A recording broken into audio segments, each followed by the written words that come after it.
Yeah, if we just look over here, down in the valley there is where Cern is, and the SPS collider provides the initial protons, and from those initial protons they then lead to the generation of the neutrinos, and those neutrinos then fly off through the mountain range. Through the mountains? Through the mountain range there, and over to another set of mountains in Italy, Gran Sasso Mountains. It's amazing to be here, and just you suddenly realise you can talk about it all you like in a room, and you think, my God, it's shooting straight through that rock there. What happens when neutrinos hit rock? Nothing.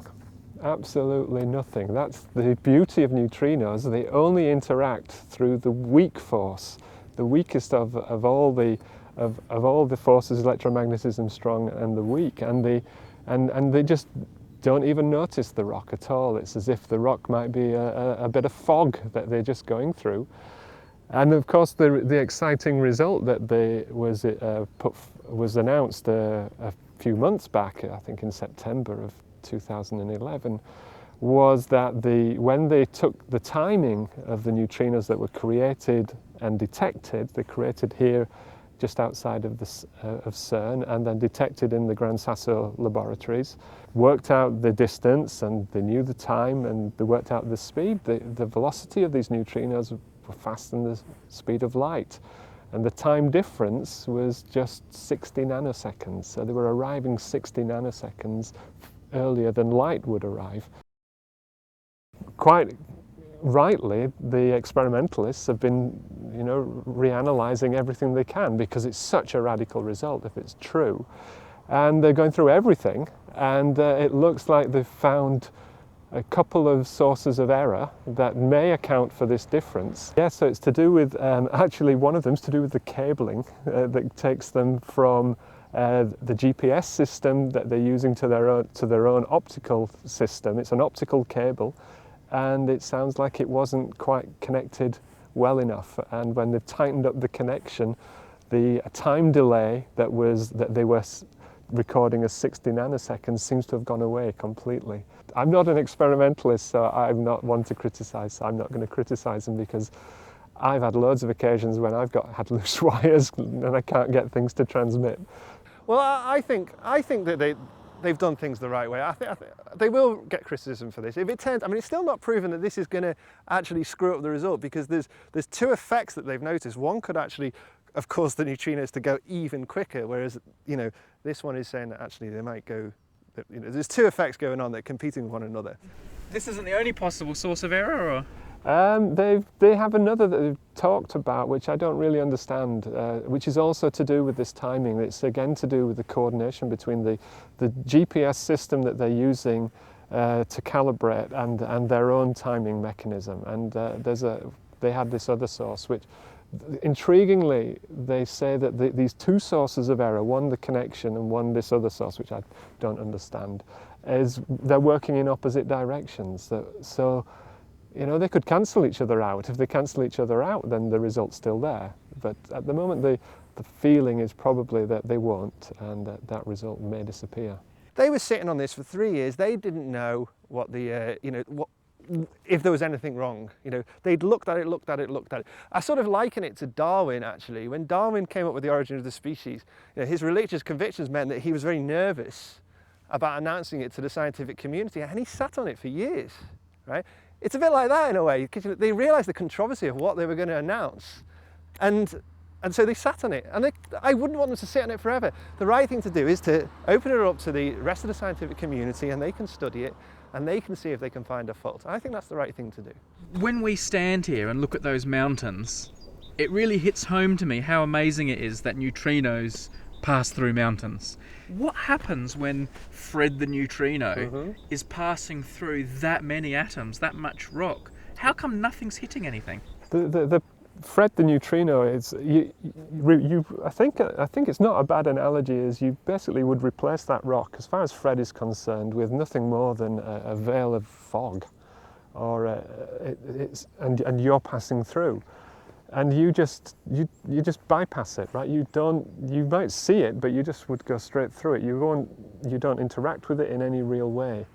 And it's only very occasionally will Fred actually feel the impact of one of the atoms. And in fact, it basically passes all the way through the rock, and the thing that ends up detecting it is an even more concentrated regime of the detectors they use have really solid detectors of lead, which has got a high density of atoms in there. And basically you've just got to increase the density of atoms as much as you can so that the nuclei of the atom, you maximize the chance that this neutrino, which has got no real interaction cross-section, which means the area that it's going to hit with anything else, that's so small that it just passes all the way through. It's a point-like object, remember, it's a fundamental object as the neutrino. It just shoots through, and you've got to be very lucky that it actually hits one and leaves a recoil that you can detect. So you maximize the density of material. It's passing through the gaps, but it also it's not experiencing, it's got no charge. A neutrino has got no electric charge, so it's not feeling the effects of the protons, it's not feeling the effects of the electrons, at least in terms of the electromagnetic interaction, which is far stronger. So the protons and neutrons they're all there, and they're producing electrostatic interactions, but the neutrino doesn't feel them. It doesn't feel the strong interactions, so this high density of protons and neutrons, which have got all the quarks in there. The neutrino doesn't feel those strong interactions. The only thing it's beginning to feel are the weak interactions. That's the only thing it feels, and they're much weaker than any of the others. So basically it just goes through, feels everything as a gap. Personally, if it isn't proved to be a real effect, I will be gutted. As a theorist, I'll be absolutely gutted. This is so exciting. When it looked like it might be a credible result, me as a theorist thought, I'm sort of working in this field at a time when, a hugely dramatic result has occurred, and that really excited me. And the game was on to try and find ways to explain it. I'd already thought of a project for one of my PhD students potentially, to try to explain this result. Probably won't bother now. So something like a nucleus has various weapons in its arsenal to affect other particles.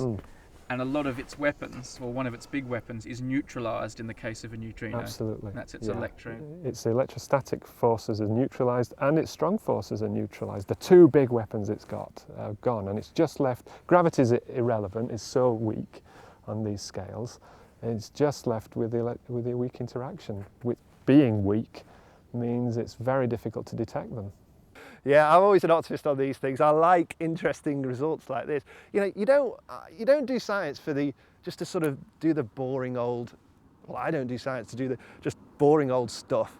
I want to do interesting stuff. I want to do exciting stuff.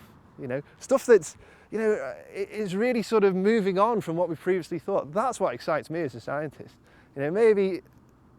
I would like these sort of anomalous results to come out. When I was doing my PhD, that's when it was announced that the acceleration of the universe, which was last year's Nobel Prize, was given for. And I remember at the time people were very skeptical about that. And people say, oh, it'll just be some systematics, whatever. But actually, that's turned out to that stood the test of time. It seems that this one might not. But at the time, that was a huge result. It's dominated my career since that acceleration of the universe result. So, this is what it does. These are great things. We should embrace these things. Obviously, we need to be scientifically responsible and, not just jump on a bandwagon because it sounds good. But, these are exciting things. And as I said, I'll be gutted. Thanks. In a little bit further.